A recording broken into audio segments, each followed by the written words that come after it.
Today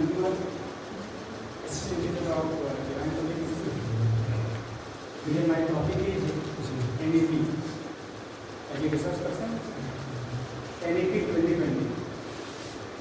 स्वतंत्र भारत की पहली NEP 1968 में आई थी। इसके उतना हमारे प्रधानमंत्री थे इंदिरा गांधी। सेकेंड 1986 में आई थी और इस टाइम हमारे प्रधानमंत्री थे Rajiv Gandhi.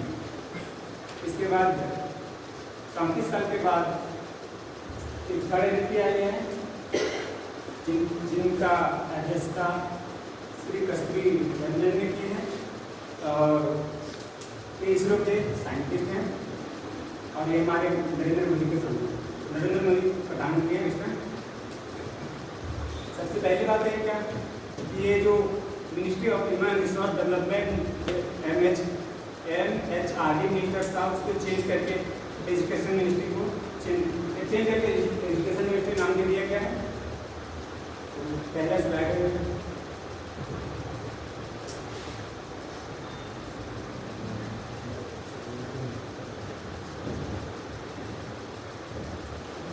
National education policy 2020 India third education policy अब तक NEP 1968 एंड 1986 ये अब तक थर्ड NEP है 1968 और 1986 के बाद 1992 में भी थोड़ी मोड़ी चेंज हुई थी बट उसको अलग से दूसरा को नाम नहीं दिया गया। उसी में आप देखेंगे कि 1986 के स्लैश करके 92 लिख दिया गया। उसमें कुछ अलग से उसका नाम नहीं दिया गया बट कुछ उसमें चेंजिंग हुई थी। Ministry of human resource development form A committee in 2070 which was headed by Dr. K. Kasturi Ranjan for the preparing the national education policy. So, the committee submitted its report on May 31, 2019. तब committee जो report होती 31 मई को और 2019 को on July 29 2020 union cabinet approve और इसमें union cabinet ने इसको 29 जुलाई को अप्रूव किया गया।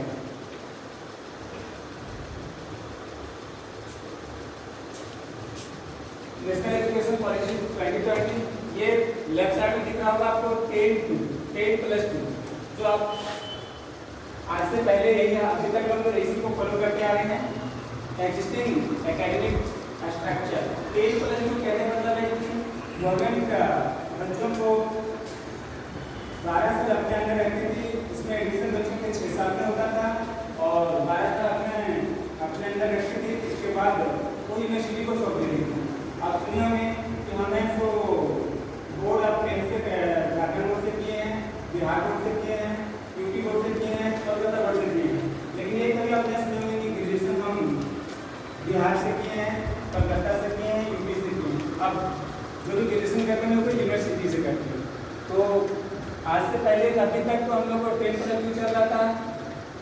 इसके बाद अब जो नया है वो है 5+3+3+4 5+3+3+4 ये देखने में लग रहा होगा कि 15 ऐड करने के बाद 15 आ रहा है और यहाँ पर हम ऐड करें तो 12 आ रहा है।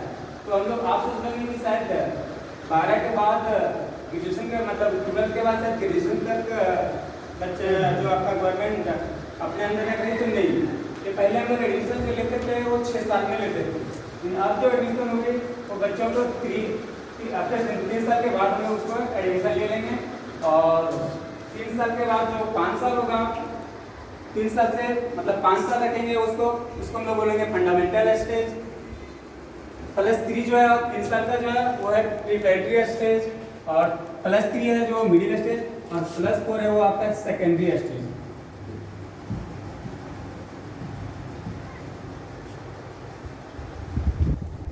अभी हमने आपको बताया कि जो नया पॉलिसी हो क्या है 10+3+3 pattern will be the followed as the discussed.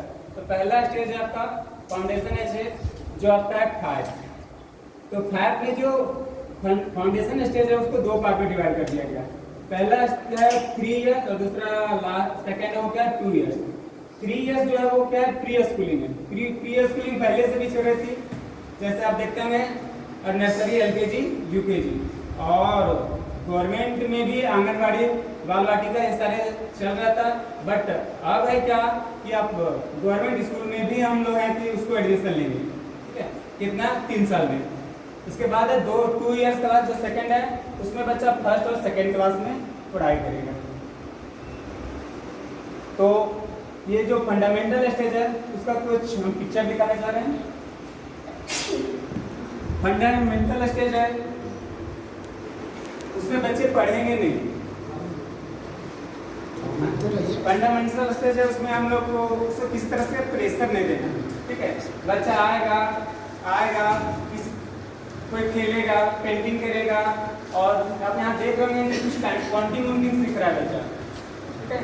तो ये इसमें किसी तरह का कोई प्रेशर नहीं होगा, और किसी तरह से इसमें ड्रेस कोड लागू नहीं है। इसमें ड्रेस कोड नहीं है, कोई प्रेशर नहीं है और कोई एग्जामिनेशन नहीं है। सेकेंड फोटो देख रहे होंगे आप, इसमें बच्चा क्या कर रहा है, पेंटिंग कर रहा है। इसमें भी कोई प्रेशर नहीं है, उसमें भी कोई आपका किसी तरह से यहाँ पर आप लोग को एक्सपर्ट टीचर आप लोगों को देना पड़ेगा जो जिससे बच्चे पेंटिंग करके सीखेंगे।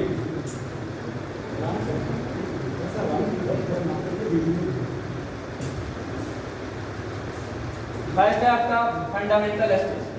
फंडामेंटल स्टेज है 5 इयर्स का, उसमें 3 इयर्स उसको 2 पार्ट में डिवाइड किया गया है। पहला है आपका 3 इयर्स है, नेक्स्ट है 2 इयर्स, ठीक है।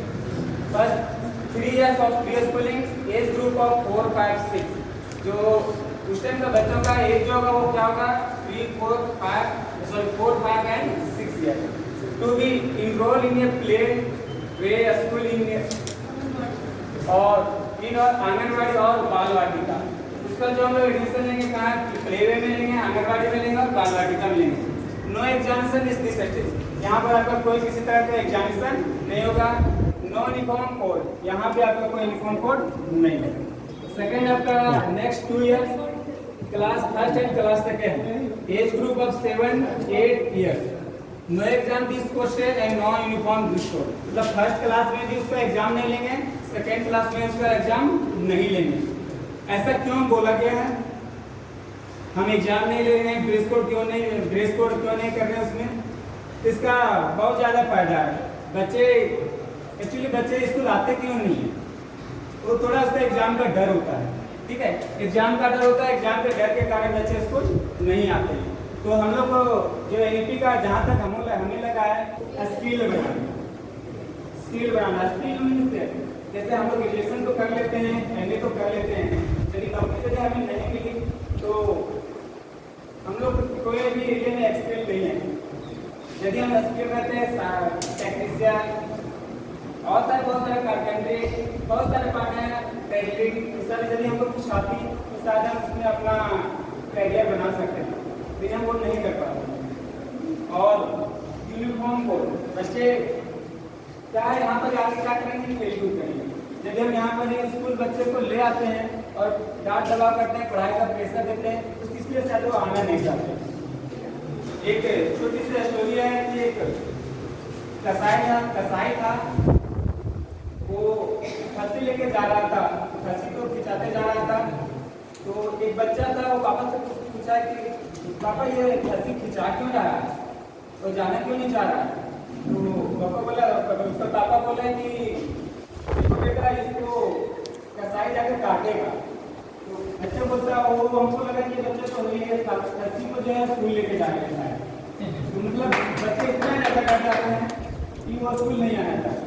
तो किसी तरह से हम लोग को बच्चे को स्कूल लाना है, वहाँ किसी तरह से आपको ड्रेस कोड नहीं है। जो आपका घर में खेलता था वो बच्चा भी यहाँ पर खेलेगा, वो किसी तरह से ही नहीं करेगा, वो स्कूल आएगा। सेकेंड आपका प्रिपरेटरी है जो 3 इयर्स का है। स्टार्ट यहाँ पर आपका स्टार्ट एग्जाम स्टार्ट हो जाएगा। ये जो होगा वो क्या होगा, 9, 10 एंड 11 इयर्स। क्लास उसमें जो क्लास पढ़े उसका चेंज होगा, वो 3rd होगा, 4th और 5th class. Activity based teaching, यहाँ पर जो आपका टीचिंग होगा वो थोड़ा एक्टिविटी बेस्ड होगा।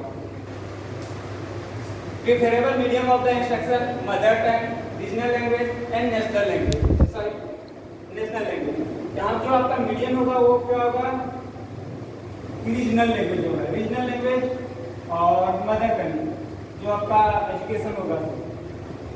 नेक्स्ट है और school can teach the English language as well. यहाँ पर जो आप सब हम लोग सोच रहे हैं कि सच में क्या रीजनल लैंग्वेज से ही करना है, तो ये जबरदस्ती नहीं है, कहने का मतलब है आप करा सकते हैं यदि एज कंफर्टेबल। प्राइवेट स्कूल कभी ये नहीं करेंगे कि वहाँ रीजनल लैंग्वेज में हो सकता है पढ़ाई। ये गवर्नमेंट स्कूल में वैल्यू हो जाए, लेकिन प्राइवेट स्कूल कभी आपको इंग्लिश को नहीं छोड़ेंगे।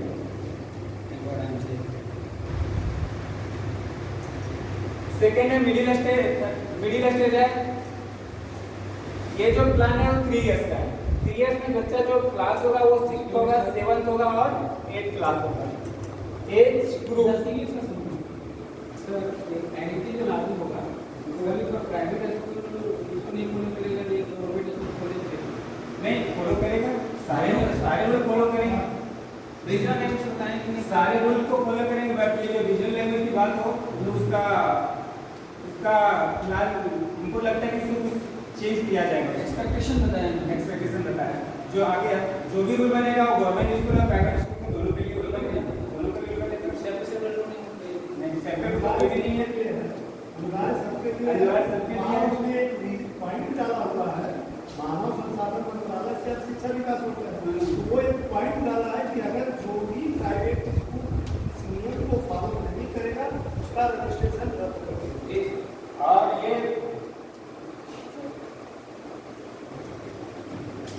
यहाँ पर जो है आपका एज जो होगा 13 ईयर, 12 ईयर, 13 ईयर और 14 year.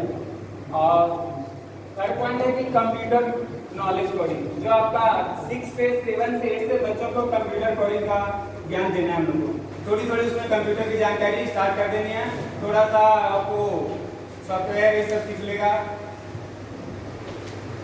One of the Indian language to be optional, मतलब कोई भी एक इंडियन लैंग्वेज को इसमें हम लोग को पढ़ाना है। लास्ट पॉइंट है कि 10 days internship programme in the curriculum, उसको 10 दिन का इंटर्नशिप प्रोग्राम, जैसे बच्चा पेंटिंग में इंटरेस्टेड है तो उसको 10 दिन का छुट्टी लेना है तो किसी पेंटर से जाके मिल सकता है।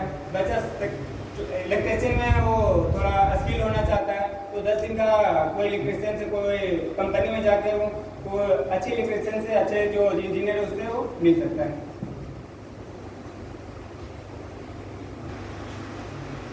नेक्स्ट है सबसे अच्छा कोई पॉइंट है तो यहाँ पर एनईपी का सबसे अच्छा कोई पॉइंट है तो यहाँ पर आपका जो 4 स्टेज है सेकेंडरी लेवल का, ये 4 ईयर का प्रोग्राम है।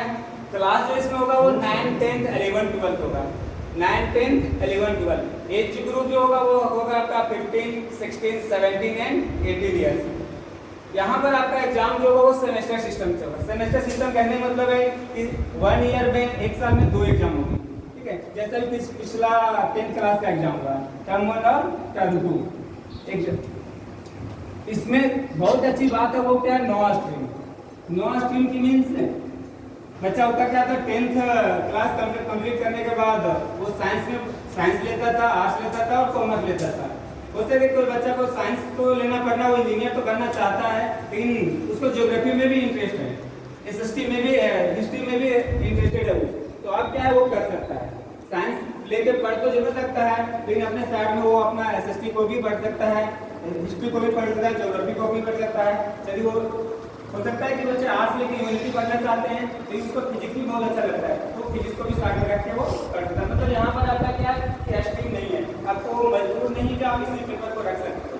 पहले इसका भी कोई आपको रूल बताया जाएगा कि कितने सब्जेक्ट आप रख सकते हैं, बट वो साइंस फिजिक्स केमिस्ट्री मैथ के साथ आए तो तो जैसे कि आप बोल रहे सर सब्जेक्ट के अनुसार, जैसे अगर साइंस लेता हूँ अभी क्या हमको सब्जेक्ट पढ़ा जाता है, ठीक है, हम पढ़ रहे थे। अगर जैसे कि हम मेरे पास उतना आईटी का नॉलेज नहीं है, सपोज आप है ना, अगर मेरे अभी कुछ दिन क्या है कि जो बोला जा रहा है कि डिजिटल इंडिया, तो अगर मेरे पास अगर आईटी का काम नहीं हम पढ़े तो निश्चित तरीके पढ़ना था। अब जैसे तक नहीं पढ़ना था तो नहीं पढ़ा था। तो अगर जैसे हम अगर साइंस से रखना चाहते हैं, साइंस के साथ अगर हम हिस्ट्री को या फिर कोई हिंदी को, तो क्या हमारी जीवन से क्या कुछ संभाल नहीं है क्या आई टी का जो जो हमारा अपना जो चॉइस है तो उससे ले सकते हैं। आवश्यकता इसका या इसका भी जानिए। क्योंकि एक्चुअली हमारे लिए बहुत करके ना सर कंप्यूटर समस्या कहाँ हुआ है? ये जो नो स्ट्रीम वाला चला है नए ऋतु में, इसका रीजन ये हुआ कि इसे हम इंजीनियरिंग कर रहे हैं और हम शुरू से ही history, geography, political science other कोई वो बच्चा कुछ ऐसे बच्चा होते हैं कि जो इंजीनियरिंग करने के बाद IAS तो वहाँ उस कोर्स को न चॉइस करके वो अलग सब्जेक्ट चॉइस करते हैं, इकोनॉमिक्स से। तो ये इन बच्चों को देखते हुए डाला गया है कि इंजीनियरिंग और मैथ साइंस लेकर के चल रहा है, बायोलॉजी केमिस्ट्री लेकर चल रहा है, लेकिन आप एक सब्जेक्ट ले करके कोई एक सब्जेक्ट लेकर के जिसमें आपका रुचि है तो आप ठीक है सर। जैसे कि केमिस्ट्री में जा रहा है, हाँ केमिस्ट्री जब पढ़ेंगे तो सपोज अगर हम उसके साथ बायोलॉजी बोल नहीं करेंगे और साथ में फिजिक्स को तो सर अकेले केमिस्ट्री कुछ नहीं कर सकते सर। तो केमिस्ट्री में आपका दो चीज होना बहुत जरूरी है। आप पूरा नहीं समझ रहे वो बायोलॉजी फिजिक्स केमिस्ट्री में ये तो आपका इसको आप ले सकते जो कम्युनिकेशन है तो रखनी ही है। वो चीज उसके साथ अदर सब्जेक्ट में इकोनॉमिक्स ले रहे हैं तो आप भविष्य के लिए वो डाला गया कि एक सब्जेक्ट ले सकते हैं, बंधन नहीं है। तो सर ऐसा क्यों है कि सभी को 10 तक रखा जाता था, उसके इंटरेस्ट नहीं होता है, 10 तक रखा जाता तो हो जाता हो, उसके बाद जो है अगर एक्स्ट्रा अगर पढ़ना चाह रहा हो फिजिक्स सब्जेक्ट को अगर उसी को आगे चला अभी तक तो नहीं तक था। ऐसा नहीं है कि हम लोगों के सोच से वो लोग जो बनाया है वो जमीन आसमान का अंतर है, बस अंतर है। सजेशन लिया गया है पूरे ऑल ओवर इंडिया से। ये तो आपका डिस्ट्रिक्ट वाइज ब्लॉक वाइज भी शायद सजेस्ट किए हैं, तो ये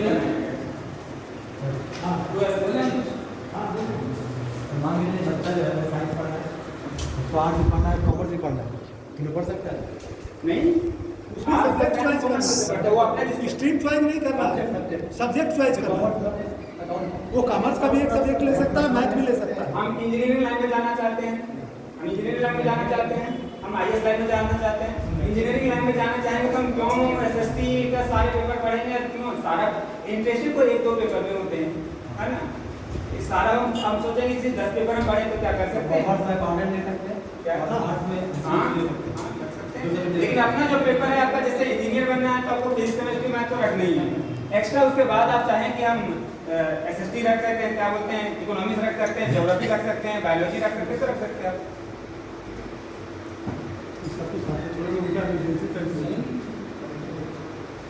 नेक्स्ट है सर, ठीक है आगे। नेक्स्ट है one of the foreign language to be taught except Mandarin optional. क्या कि इस जो सेकेंडरी लेवल जो आपका 9, 10, 11, 12 में उसको एक आपको फॉरेन लैंग्वेज बताना है। फॉरेन लैंग्वेज कहने मतलब है आपका इंग्लिश है, फ्रेंच है, ये सारे फॉरेन लैंग्वेज को आपको पढ़ाना है।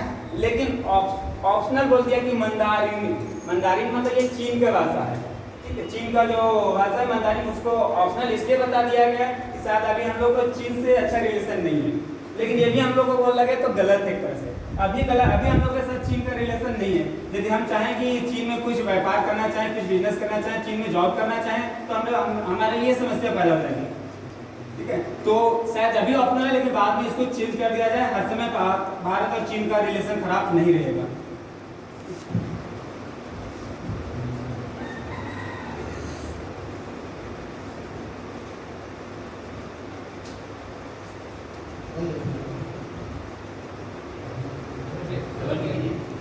कहीं तो अच्छा कौन है, हम तो सभी को जानते हैं। इसी को कॉलेज एडमिशन एंट्रेंस एग्जाम, ठीक है, कॉलेज एडमिशन एंट्रेंस एग्जाम्स हैं, common entrance exam for academic. क्या है ना, हम लोग 12th तो पास कर लेते थे तो कोई यूनिवर्सिटी में एडमिशन लेते थे ग्रेजुएशन के लिए और अदर सब्जेक्ट के लिए, ठीक है। तो अब क्या है कि आप डायरेक्ट एडमिशन नहीं होगा। एक क्या होगा, एक आपका एग्जाम होगा जो क्या होगा, the national testing agency NTA will conduct the common entrance exam CEE for the admission of universities across the country। मतलब है क्या, एक NTA एग्जाम कंडक्ट करेगी जिसको एग्जाम को हम लोग को क्वालिफाई करना है और उस मार्क्स के अनुसार से हम all over country, all over India में कहीं भी एडमिशन ले सकते हैं। The common aptitude test as well as especially common subject. जैसे कि ये है के माध्यम से कोई होता है कॉमन इंटरेस्ट एग्जाम, तो इसका बेनिफिट क्या है? इधर से क्वेश्चन आ रहा है, इसका बेनिफिट क्या है? बेनिफिट ये है, इधर से क्वेश्चन पूछो। हम पूछेंगे। हाँ तो बोलिए इसका क्या बेनिफिट है? सर जैसे कि बहुत सारे ऐसा फर्स्ट यूनिवर्सिटीज और कॉलेजेस है जो कि अभी पूरा प्रॉपर वे में जैसे अच्छे एजुकेशन प्रोवाइड कराते हैं। तो अगर जैसे कि अगर जिसका बैकग्राउंड ठीक नहीं है तो सर उसके कुछ यूनिवर्सिटी के लायक लोग नहीं पाएंगे। इसके साथ साथ देखिए एंटी के साथ साथ एग्जाम्पल जैसे जब आई जब बहुत सारा कॉलेज और रीजन बता दो। उसका सबसे बड़ा रीजन ये है कि इंडिया का जो सेलेक्टेड यूनिवर्सिटी है वो बिना इंटरेस्ट का एग्जाम नहीं। अब उन लोगों का स्थिति होता है कि वो अलग अलग एग्जाम देता है। हमारे पास आर्थिक स्थिति उतना नहीं है कि हम सबका फॉर्म भरें। ठीक, हमको चॉइस करना है कि हमको दिल्ली यूनिवर्सिटी, बीएचयू, मद्रास से है, कांग्रेस का है या हमको विनोबा भावे यूनिवर्सिटी सबका है, इनमें करना है। अब वो लोग का कभी कभी मैच कर जाता था इंटरेस्ट रेट, ठीक है। उसके बाद सेंटर का प्रॉब्लम होता था कि अगर एक दिन 2 दिन का डिफरेंस होता तो हमको कांग्रेस का देना है, तो हमको चेन्नई जाना है तो हम 2 दिन नहीं पहुंचता। इस समस्या को देखते हुए पूरे ऑल इंडिया का जितना भी यूनिवर्सिटी है एक कॉमन टेस्ट होगी, आप उसको चॉइस करिएगा 4 यूनिवर्सिटी 5 यूनिवर्सिटी कि हमको इस यूनिवर्सिटी में हमको एडमिशन लेना, वो आपका मेरिट को मान जैसा मार्क्स होगा वैसा एग्जाम। सर हमने सुना कि अलग अलग यूनिवर्सिटी अलग अलग तक एग्जाम लेते हैं, जैसे जितना हो गया बीएचयू का हो गया, हाँ नहीं, अब इस साल से बीएचयू का भी जितना सारे बार में जाने सिवाय छोड़ के एक मेडिकल और जो आपका इंजीनियरिंग है। अब ये हो गया है कि बीएचयू भी सेंट्रलाइज यूनिवर्सिटी जितनी भी है एक कॉमन टेस्ट लेना शुरू करते हैं। सब क्या समस्या है? जैसे एक नीट होती है वो सेंट्रल लेवल पे होती है या झारखंड एसएससी लेती है। हाँ, तो झारखंड लेवल पे जो लेते हैं वो अपना झारखंड लेवल पे हाँ, लेते हैं। पूरा उसका कॉमन टेस्ट। और एक जो नीट जो होता है वो बहुत पहले था ये वो एआईपीएम था, एआईपीएम से उसको कन्वर्ट कर दिया नीट, हाँ। जो एनडीए कन्वर्ट कराता है। हाँ, वो पहले ही एनडीए करा रही तो वो अलग होगा उसका। वो जो एनडीए जो कराता है उनका होगा चाहे जो भी होगा वो अलग है। उनका वो अलग टेस्ट है, वो इंजीनियरिंग कॉलेज का टेस्ट है। तो वो ऑल इंडिया का जैसे कि होता है कि अगर मेडिकल कॉलेज में एडमिशन लेना है स्टेट लेवल स्टेट गवर्नमेंट का हो या पूरा ऑल इंडिया का हो तो वो कॉमन टेस्ट ही चलता है नीट का।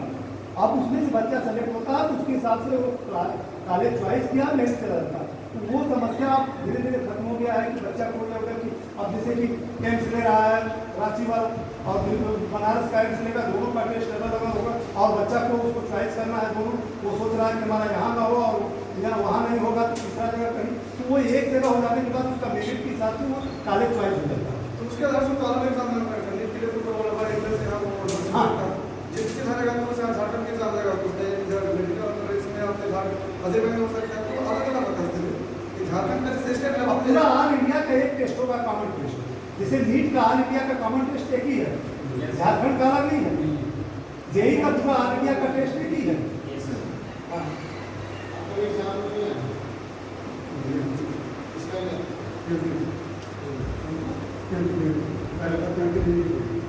पहले हम एग्जाम देते तो पहले जैसे इंडिया ट्रेड होते हैं, IIT होते हैं, और इंडिया एग्जाम होते हैं। पहले पूरा भारत में हम लोग अलग अलग स्टेट के एग्जाम देते थे, ठीक है। अब क्या हो जाएगा कि अब पूरे स्टेट का जितने यूनिवर्सिटी एग्जाम देते थे अलग अलग, अब एनडीए में एडमिशन देते हैं। जैसे झारखंड की बात होती थी पहले, वेस्ट बंगाल का होती थी, ये सब बंद किया। हाँ एक चीज़ है, जैसे ऑल ओवर इंडिया एग्जाम देंगे एनडीए, तो क्या ऑल ओवर इंडिया का कट ऑफ मार्क्स सेम होगा सर यूनिवर्सिटी? मार्क्स के अनुसार एडमिशन जैसे है अगर बीएचयू में लेना है तो झारखंड के लड़का है, फिर बीएचयू में एडमिशन लेना सर। सब बीएचयू में सारे बच्चे को एडमिशन नहीं हो सकती है।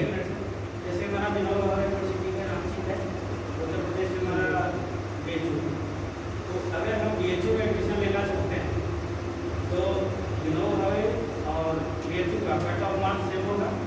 नो सर, ऐसे सही होता तो बीएचयू नहीं जाएगा सर। उसका रीजन होता है कि अभी भी सेंट्रलाइज यूनिवर्सिटी का अभी भी कॉमन टेस्ट होता है, हम बता दे रहे हैं। तो वो होता है कि हम बीएचयू का सेलेक्ट कर 5 सेलेक्ट करते हैं, उसका ऑप्शन आता है 5 यूनिवर्सिटी, तो एक एक यूनिवर्सिटी को जो कट ऑफ अगर मेरिट में आ गए, हाँ, तो वो कट ऑफ जो है उससे बनता है। जैसे कि नीट का आज भी बनता कट ऑफ एक ही मार्क्स से शुरू होता है और उस कॉलेज का कितना जा रहा है वो आपके कैपेसिटी पर है कि उसमें जा रहा है कैसे। मेरा ये बोलना है कि कट ऑफ बात कर रहा है, कट ऑफ तो बीएचयू ऑलरेडी हाई हो, आईटी मद्रास का हाई हो, हाँ। जैसे कि आप उसमें नहीं गए एडमिशन ले रहे तो उस अब एडमिशन ले लेना है जॉब लेना ही पड़ेगा आपको। हाँ। कट ऑफ रहेगा फर्स्ट सर्टिफिकेट नहीं है तो सेकंड में जाना होगा। हाँ वो भाई सबका कट ऑफ सेम नहीं। एनडीए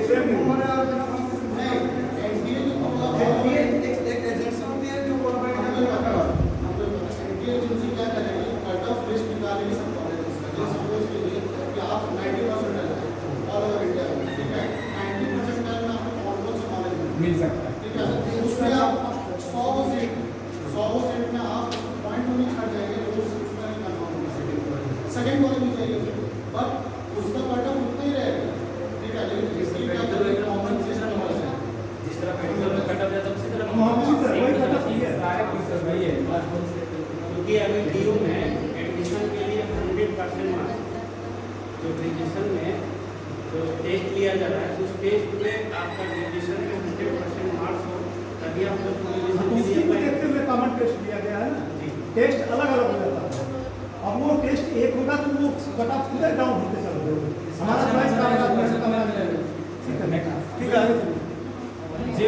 ये कॉमन जो टेस्ट होगा वो आपका एक तो कॉमन होगा और सेकंड जो होगा आपका स्पेशल कॉमन जो स्पेशल पेपर होगा। सपोज आप जो भी आपका रिलेटेड हो तो सेकंड और जो है ये subject will be head at least twice every year, मतलब ये एक साल में 2 बार होती है।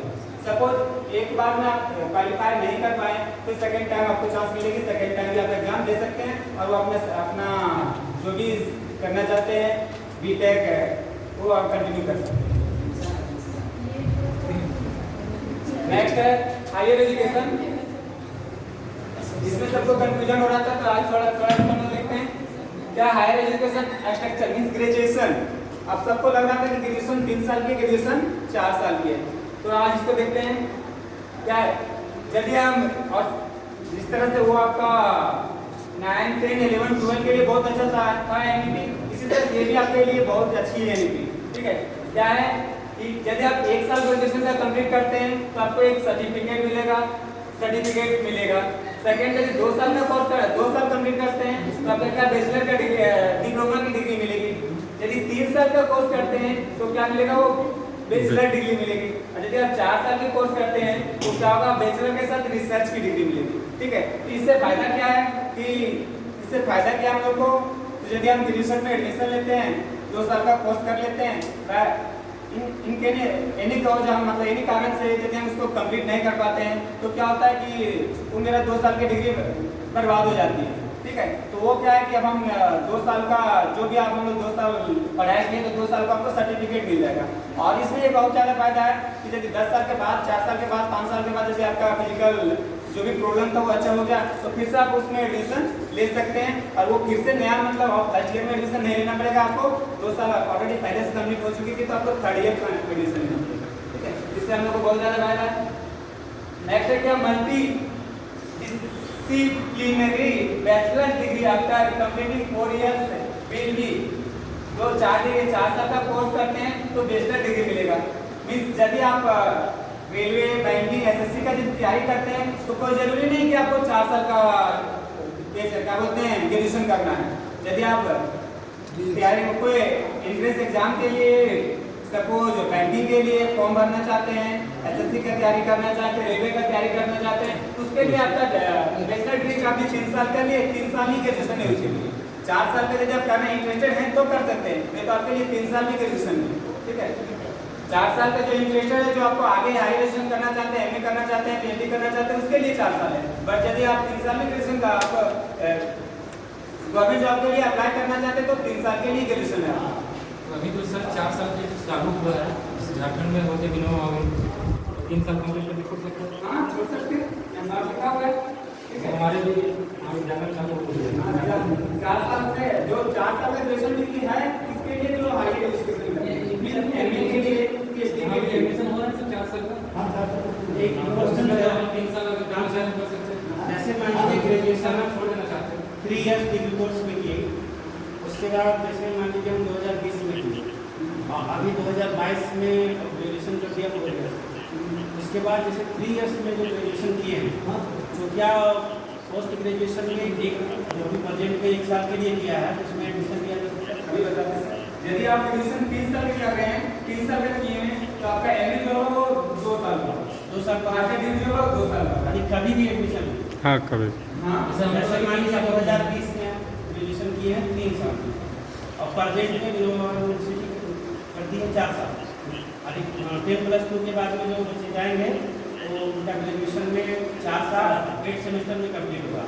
तो जो पोस्ट ग्रेजुएशन है जो प्रोजेक्ट में जो किया है 1 साल के लिए, तो मेरा क्वेश्चन था कि 3 साल में जो ग्रेजुएशन किए हैं और पीजी नहीं कर पाए तो वो बच्चा अभी जो पोस्ट ग्रेजुएशन में एडमिशन लेगा तो उसका कोर्स 1 साल का होगा या 2 साल? यानी जब भी लेगा उसका 2 साल का नहीं 4 साल कंटिन्यू अगर पढ़ेगा तो पीजी डिग्री कंप्लीट हो जाएगा। 4 साल यदि कंप्लीट करके ग्रेजुएशन तो आपका एमए होगा 1 साल का, मास्टर डिग्री में आपको 1 साल लगेगा। दीपक सर, हम लोग डिप्लोमा करते हैं, डिप्लोमा 2 साल का होता है। डिप्लोमा के बाद अगर इंजीनियरिंग करिएगा तो आपको सेकेंड ईयर डायरेक्ट एडमिशन मिलेगा तो 5 साल का डिग्री होता है। लेकिन अभी क्या क्या वो चेंज कर दिया, आपको 4 साल में ओवरऑल डिग्री मिलना ही मिलना है। 4 साल में ही कंप्लीट होगा। हाँ, तो मेरा मेरा 32 एक्चुअली क्या बताएंगे 3 साल तक यहाँ पर हो रहा है। सुनिए 4 साल में मतलब कि बीए का भी एमए का भी डिग्री मिलता है तो 4 साल में एमए में डिग्री नहीं मिलती है। ग्रेजुएशन में एमए है, ये ग्रेजुएशन का डिग्री मिल रहा है ये फिक्स है। अच्छा, लेकिन यदि आप एमए करना चाहते हैं तो उसमें आपको 1 साल लगेगा। 1 साल फिर देना होगा 1 साल करके और लगभग टाइम मतलब वही है एमए मतलब वही है, कोई चीज नहीं फॉर्मेट चेंज हो गया फॉर्मेट के चेंज होगा तो पहले से अभी भी वही है। लेकिन यदि आप ग्रेजुएशन 4 साल तक करते हैं तो एमए 1 साल का होगा। हां पहले 1000 दिन नोट था बात वही है। वही तो अभी हम बोल रहे थे कि कभी भी आप कंप्लीट कर सकते हैं तो क्या है कि आप जो भी कोर्स करते हैं उसका एक सर संक्षिप्त में बता दीजिए सर, पहले वाला मतलब क्या ये आपका मास्टर डिग्री जो बात कर बोले मास्टर डिग्री उसके बारे में बोले, ठीक है। मास्टर डिग्री प्रोग्राम ऑफ क्या बोला ड्यूरेशन 1 ईयर और 2 ईयर जो आपका क्वेश्चन था। आपका जो मास्टर डिग्री होगा 1 साल का भी होगा 2 साल का होगा। 1 साल किसके लिए होगा 2 साल किसके लिए वो देख लेते हैं। 2 year for the those who have 3 years bachelor degree, 2 साल उसके लिए होगा जिसका बैचलर डिग्री 3 साल का था। सुरेंद्र सर आपका clear 1 year for these with 4 years with multiplication bachelor degree multiply ये क्या है हाँ ये यदि आप 4 साल का बैचलर डिग्री करते हैं तो आपके लिए वो क्या होगा 1 साल का हो गया। नेक्स्ट